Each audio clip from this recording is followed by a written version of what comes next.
Hello and welcome to the penalty box. If you are firm and you are sure that you can move and you can score. I'm Peter Clotte, and today in the penalty box we will have a review of the opening match between Croatia and Brazil. You mean let's give the game to Brazil? That game? Is that Well, what you're talking about? experts are here. My experts are here, and today look at the match between Croatia and Brazil.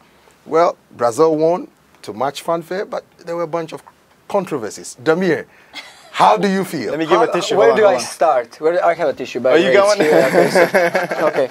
So how do I start? Brazil, I can say it, very shortly. Brazil is definitely a better team, but Croatia was robbed. And that's everything what I can say about the game. I mean, we can go on and on and on. We can read world media, we watched the game, we saw it, everybody saw it. Everybody is like 95% of the people around the world say that that penalty was not penalty. Well, I'm sorry, that's the nice way of putting it. Let's just say Fred flopped, first and foremost, and then what was Oleg even charged for? What was that foul about with the... Why was he less controversial. It's less controversial because in this modern day of football, if you challenge the keeper in any way at all, it goes in favor of the keeper. That's what it is. Like 95%. Yeah, 95% of the time. It really doesn't. It doesn't matter. It doesn't matter. Once you jump with the keeper, and your that's hands it. Are up there, That's it. If there's any slight touch, the referee will call it for the keeper. Anyway, I mean, that's how it is. I was disappointed actually with Brazilian performance. Maybe they were nervous, as some people say. It was opening game. Well, but he will jump. Let me just finish. But if they continue to play like this, I don't predict them winning. Some people say Croatia had a compact tactical disposition on the field, and that caused a lot of problems to Brazil. But in the beginning, okay, I'm gonna go again in on this. Okay, in the beginning they did. Okay, no doubt about that. Okay, but then Oscar killed them. Well, that's true. And the defense fullbacks were horrible in the beginning.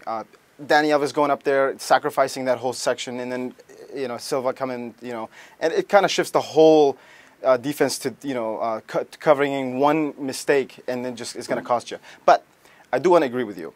Paulinho wasn't the best. I mean, he was replaced because he was a little lazy. He didn't come back enough when they needed him.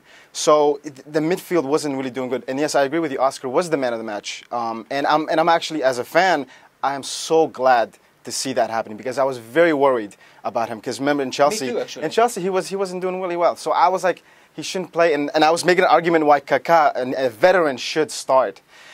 So that's my, that's what I think about in the beginning of the match, you could see how well organized the Croatian team was. I was pleasantly surprised about the test they gave the Brazilians. The Brazilians did not have any answer to the play. Yeah, they were scrambling until Neymar scored that goal. Yes, they were scrambling. Well, they had to. You know why? The thing is, though, and I said this again.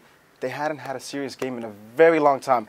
Croatia was their start, and yes, overall, yeah, they didn't do good, but that's what you expect a Croatian team to give them. And they still won the match. And they still won the final score was 3-1. Let's go back. Let's talk about the penalty. Let's talk about the penalty. Look, it's a controversial call, but you guys have to understand. We, the viewers, were watching it. So when it happens, we see a replay. Yes, we go crazy, but you have to understand that now. It's just three referees. He has to make a decision. So that decision, yeah, it was very wrong. But there are a couple of decisions.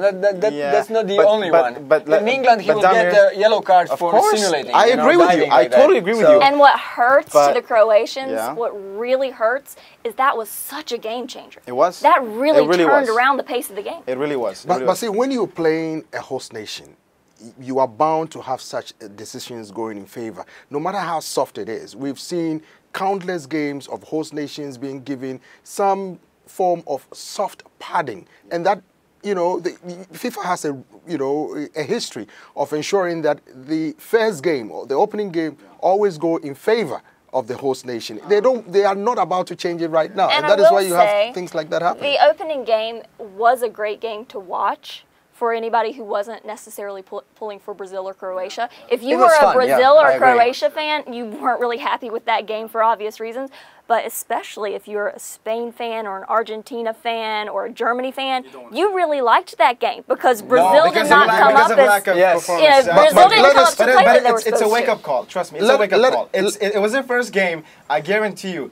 Paulinho, they need to make a decision right away. Maybe Ramirez might actually start the next game. So for them, it was a wake-up call. They have to realize. They have to wake up. Otherwise, I did not like Hulk's performance as well. Look, you have the youngster, doing way better than him. At the World Cup and in tournaments like this, usually momentum counts. Yeah. Once you get the momentum, especially the home team, if it has a very significant compact of players, they tend to go very far in the tournament. Well, folks, thanks again for coming. This is about all time will permit us for today. Thanks for joining us in the penalty box. I'm Peter Clottey. Bye for now.